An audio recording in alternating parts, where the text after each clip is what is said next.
Hey, what's going on, guys? Igor here with Auto Talks US. Welcome back to another episode of the show.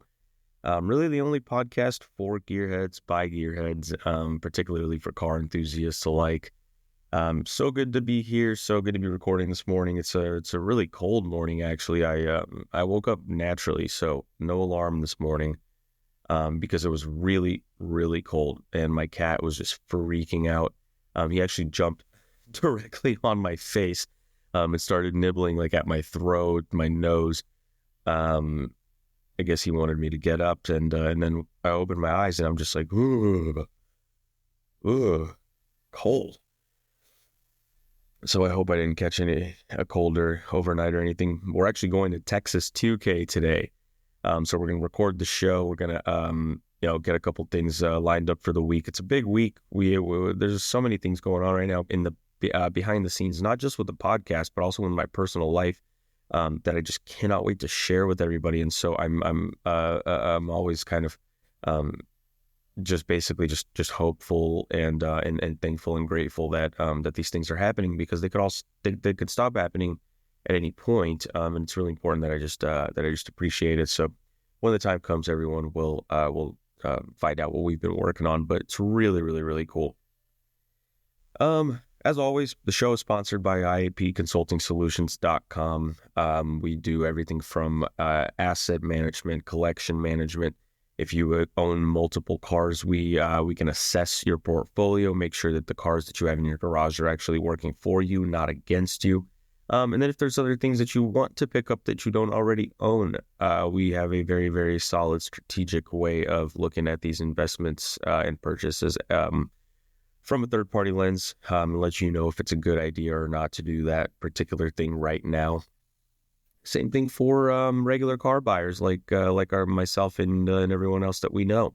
If you're in that situation where you might have to go to the dealership to either trade in your car or buy a new one, you do not do that by yourself. You do not go to the dealership without a professional automotive consultant acting on your part, because guess what? Those guys are pros. They do it every day. They do tens and tens and tens of transactions a month. You might do it once every couple of years, and you think, oh yeah, I know how to wheel and deal with dealerships. No, you don't. They'll take advantage of you every single time. So get somebody behind you. That's what we do at IAPconsultingsolutions.com. You can check us out. Fill out the form if you have any questions. We'll get it in touch with you within 24 hours, and you'll be in good hands. Now, moving on with the program. Couple big things that have been happening recently that I felt like it'd be cool to talk about is the 2025 Formula One season. Now, we've already had an episode about that before the season actually started. However, we've now had our first race. I got to be honest. It was a wet race, so, take it with a grain of salt. There's a lot of variables there that are normally out of the ordinary, as opposed to like a dry race. And this episode's not going to be about Formula One, so I promise. Just hang in there. There's going to be some cool content that's not about Formula One. We just got to get through this. It was interesting because of it being a wet race. We got to really kind of see who's gonna be able to push the limit when the limit's there. Right off the bat, you saw several rookies: Isaac Hadjar, Jack Doohan, I think, and who else? A couple rookies at the very, very beginning of the race, on the way to the grid, quite frankly, crashed out. Under pressure. Fernando Alonso actually crashed, and that was not, I didn't expect to see that. That's my childhood hero. He's been racing in Formula One for 21 years. So some of these guys are 17 years old, 18 years old. They're racing right now. Fernando Alonso has been in Formula One, meaning at the highest tier of racing, longer than they have been alive. That's pretty awesome. It's also kind of crazy. And if anything, he has no plans on retiring anytime soon. I think he likes it. So outside of the rookie stuff that happened during the race, the McLaren boys are so going to be the favorites this year.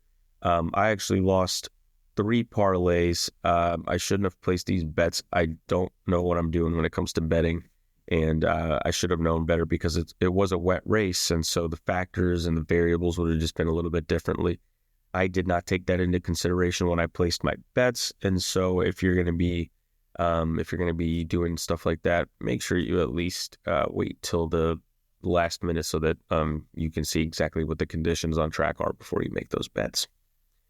Now, for those of you that do like to bet, feel free to use my code. It will be in the description for Prize Picks. That is the best and safest way to wager on your favorite drivers, pit stops, whatever you like. See if the odds are in your favor or not. Let's see. Oh, big news. So yeah, we're going to Texas 2K today. Texas 2K, for those of you that don't know, is a very, very famous drag racing event that happens here in Texas every year. It brings the fastest cars from around the world right here to Texas. It's a sanctioned event. It's at a drag strip. It's not on the streets or anything like that. Thousands of spectators sitting in the stands, food, everything you can think of. And so it's going to be a good day. We've got a lot of friends, not a lot, maybe 3, actually competing, racing their cars. And just to put it in perspective, 15 years ago, these types of street drag cars, kind of like the stuff that you might see, I guess, just cruising around town, regular, I guess, sports cars that you see around the street. However, these have been completely built out. So while from the outside they look like normal cars, they make over 3,000 horsepower. So for those of you that aren't really kind of, I guess, savvy with the lingo in the car world, horsepower, it's basically just the muscle in your car. It's how much muscle does it have, and how rapidly can it accelerate to its full potential, and perform at that level. So most consumer cars, I mean, I'm talking cars that we might just take to the grocery store and back, Uber, things like that. Those typical consumer vehicles have maybe 200-300 horsepower, 180, 190. That's what you need to get around town. You don't need anything more than that. Sports cars are in the 350 to 450 category, and then hypercars are usually, supercars are usually 550 plus, amongst other factors. But as far as just horsepower, if we isolate horsepower from the categories of different vehicle classes, you'll find that consumer vehicles are 150 to 250. Sports cars are about 350 to 450. Supercars are 550 plus. Hypercars are 1,000 plus. That's a really easy way just to kind of remember in the back of your mind, okay, if I'm talking about this car with someone who's a car enthusiast, should I say supercar? Should I say sports car? Should I say consumer vehicle? So in the back of your mind, you can always consider this. So yeah, going back to that, our consumer vehicles that we see on the street, they might have 150 to 250 horsepower.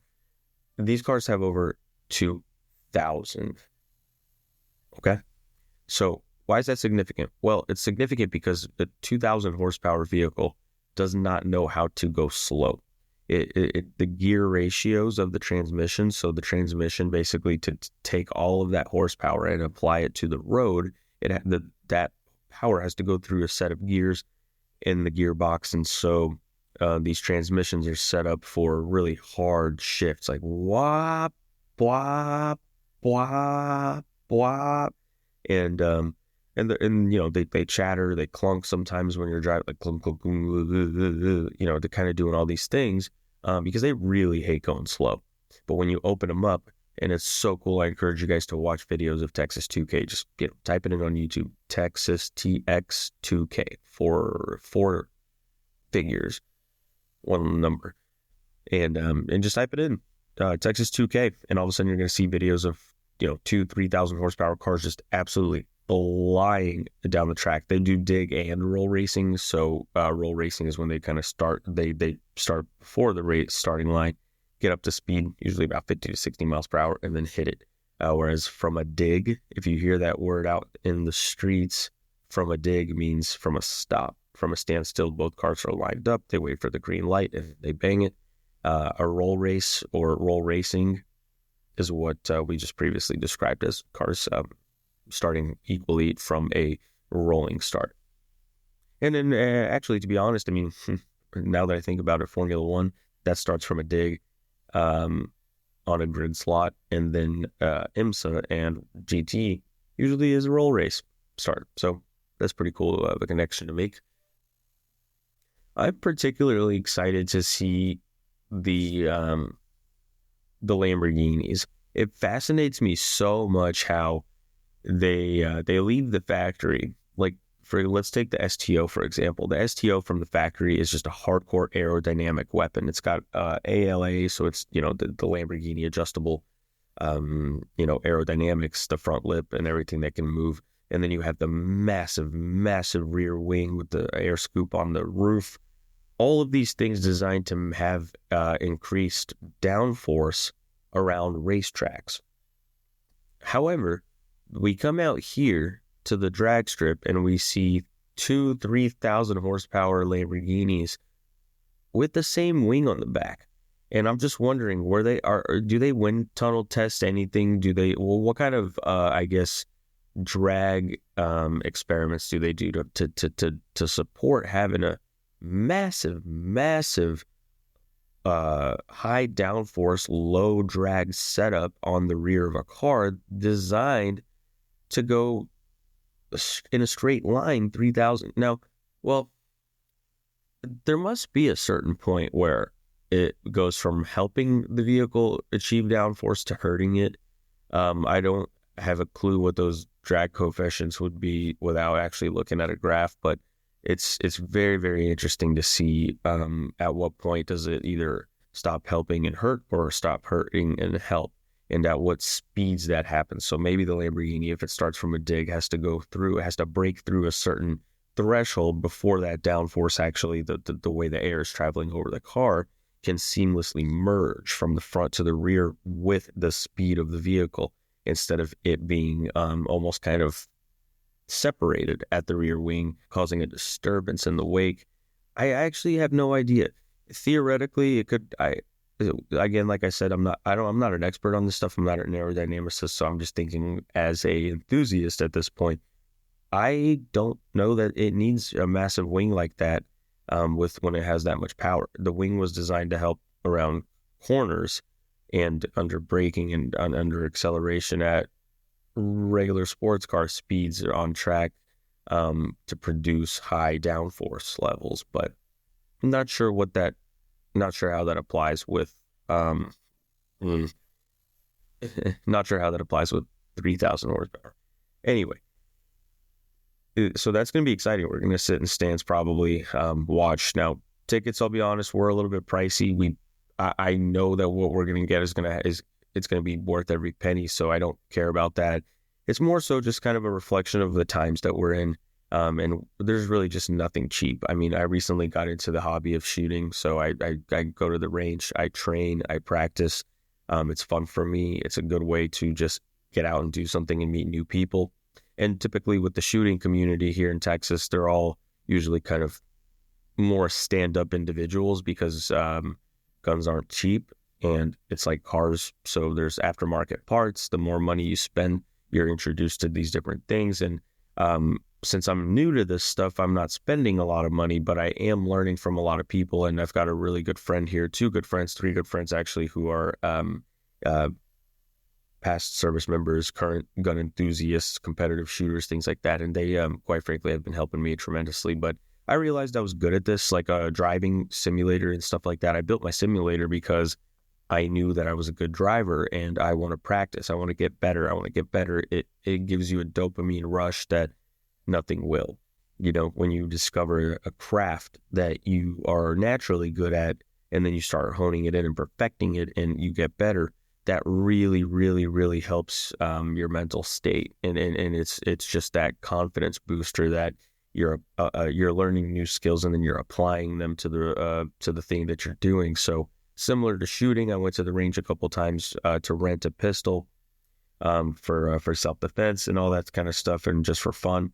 And I realized I was actually good at shooting. It picked up and it clicks very naturally. I'm able to make the adjustments that I need to go from beginner to intermediate to advanced shooting as time goes on, and I'm learning what it takes to do that. So just like driving, you don't just jump out of the box getting into a sports car or even a go-kart for that matter, and setting the fastest times. Even in a go-kart where you might be going 60 to 70 miles per hour, I'm talking about like a racing go-kart, not a rental go-kart.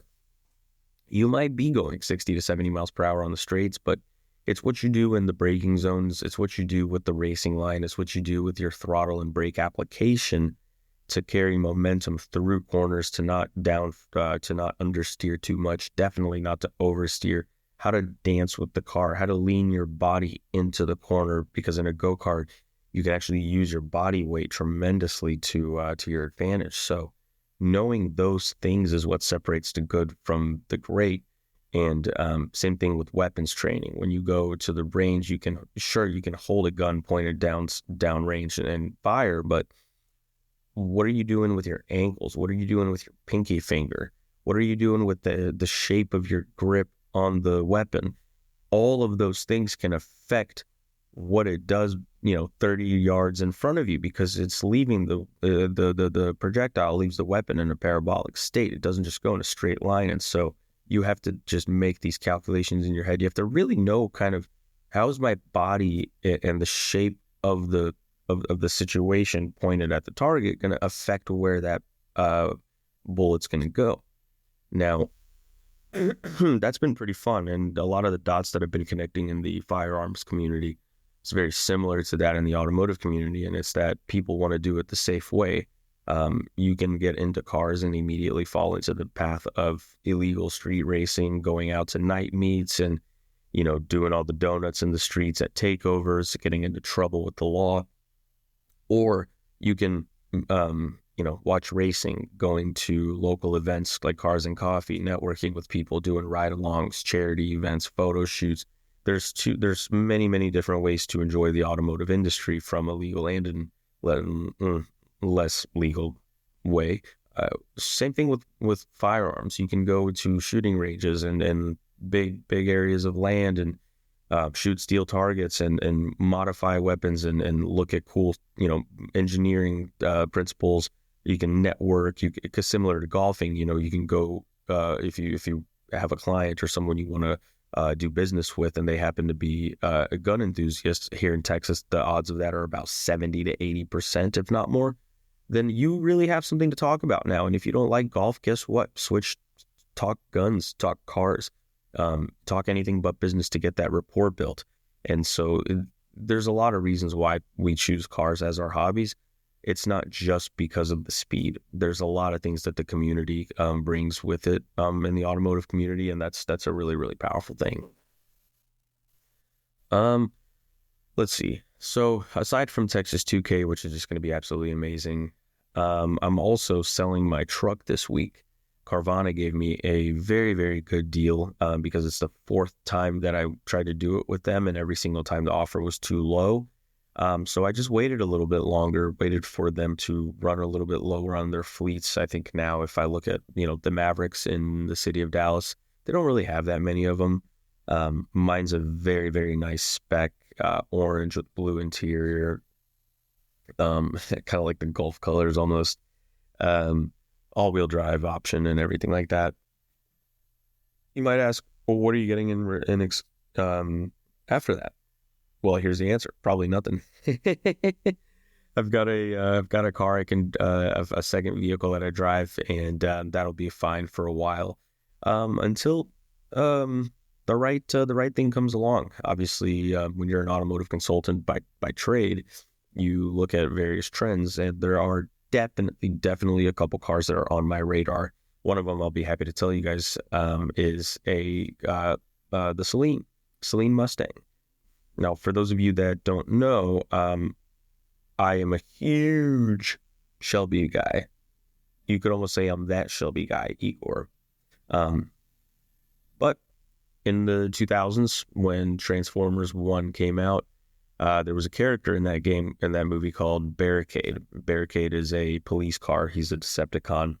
that looks it's the most menacing car you've ever seen. After this episode, get on Google and type in Barricade Transformers. You'll see this all black Celine wrapped like a police car. So it's got the police car livery on it, the lights, the stickers and all that stuff. But he's a Decepticon and it's a Mustang. But it's not just any Mustang. That year is when the Celine S281 Extreme came out, and that's what that car was.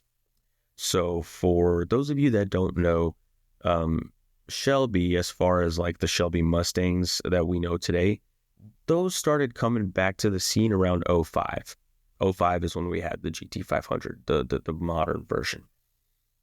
So around 05, Steve Saleen was no longer racing to my knowledge, but he was building road cars.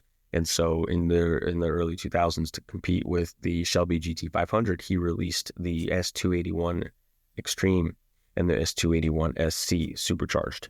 So what you've got basically is a proprietary body kit, in-house engine, a lot of bespoke interior.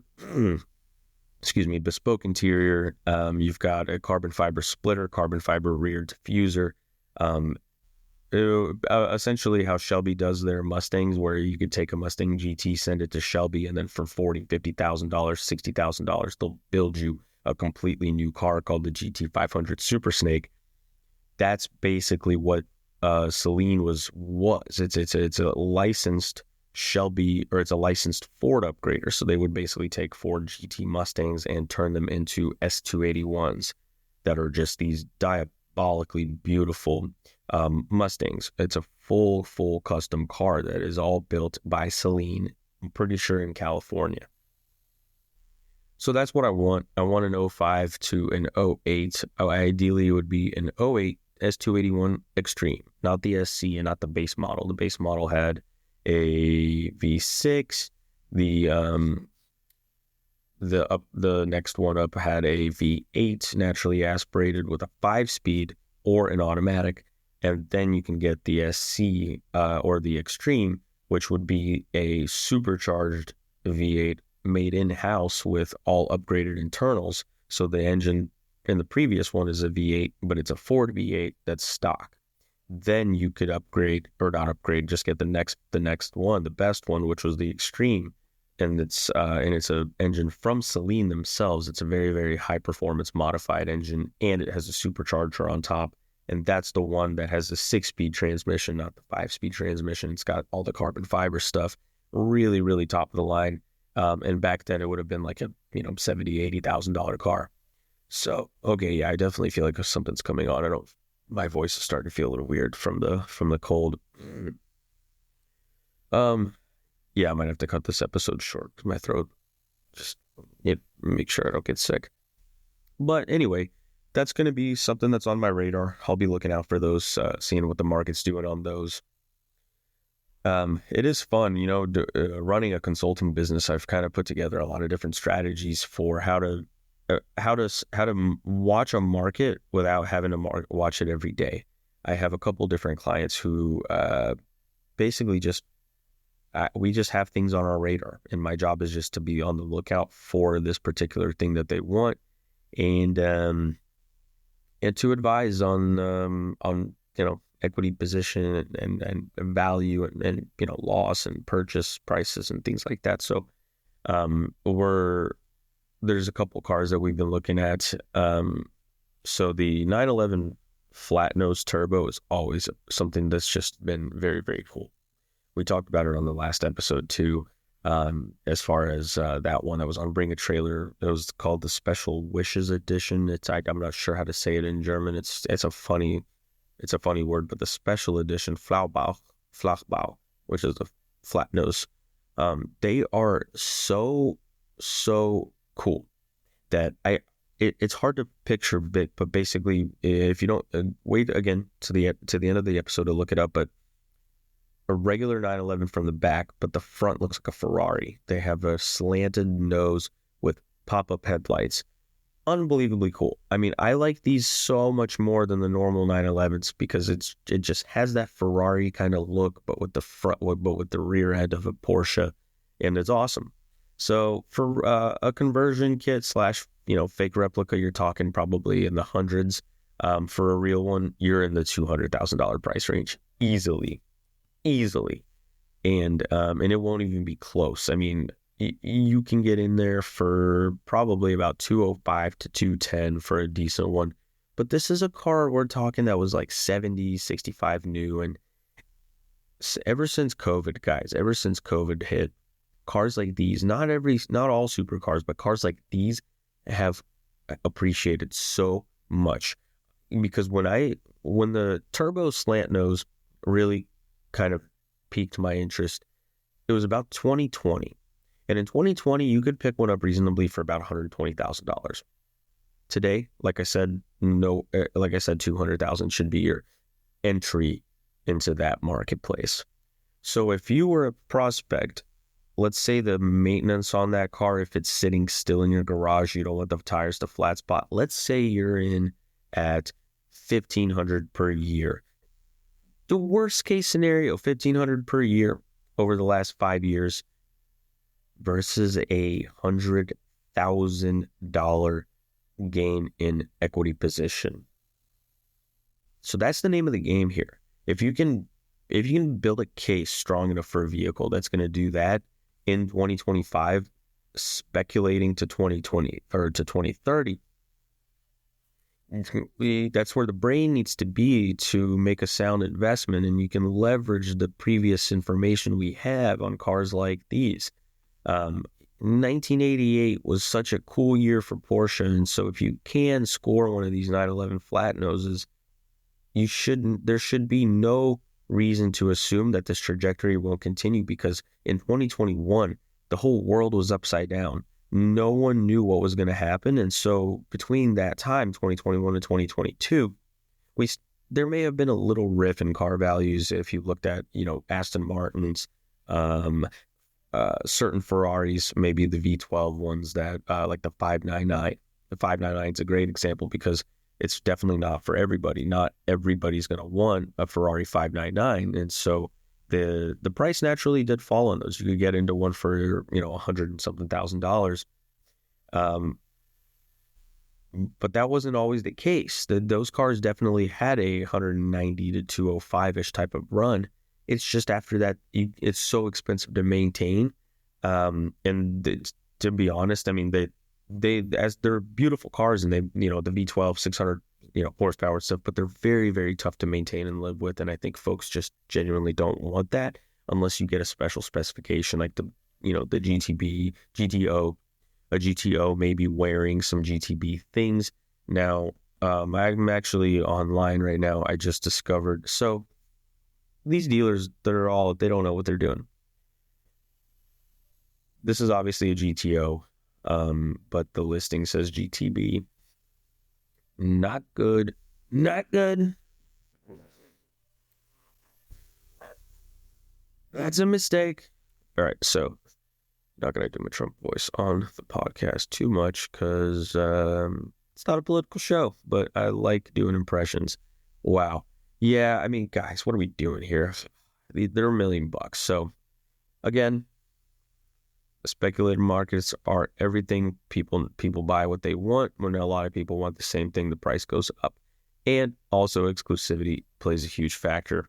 They only made 599 of these things, or so they say. So, obviously with Ferrari, you don't really ever know if they're telling the truth about production numbers. But we were told that there was 599 of them. So each one's worth about $1 million right now. That's a lot of money. $599 million if every single one of them was sold today. Imagine if you were a billionaire and you just said, I want every 599 GTO in the world. And you just got them. That is so funny. And the thing is that they're probably going to appreciate, so maybe you do buy them all. That's what the Sultan of Brunei does, I think. I think he buys all those cars because he's got like over 600 cars in his collection, and I think he bought all of them just as investment pieces because they don't get used. You can't possibly use that many cars. They were money laundering schemes. I don't know that. That's all just kind of public, I guess, stuff. If you Google the Sultan of Brunei and you say, why does he own all those cars? most of what you're going to read about is just embezzlement and fraud and buying those cars as assets to have instead of money, because the government could always take his money, whatever. They could exile him. I actually don't know if any of that's true. I nerded out about the Sultan of Brunei because it's like this guy that no one really knows, and like what the hell is Brunei? You never hear about Brunei. You never know anything about that country, and yet the ruler of it has the world's greatest car collection. Just how random is that? How random and weird to think about that. So yeah. Anyway, I need to wrap this up and get going. Got to start getting ready for TX2K. It's been a pleasure yapping away this morning. Hope everyone has a wonderful week.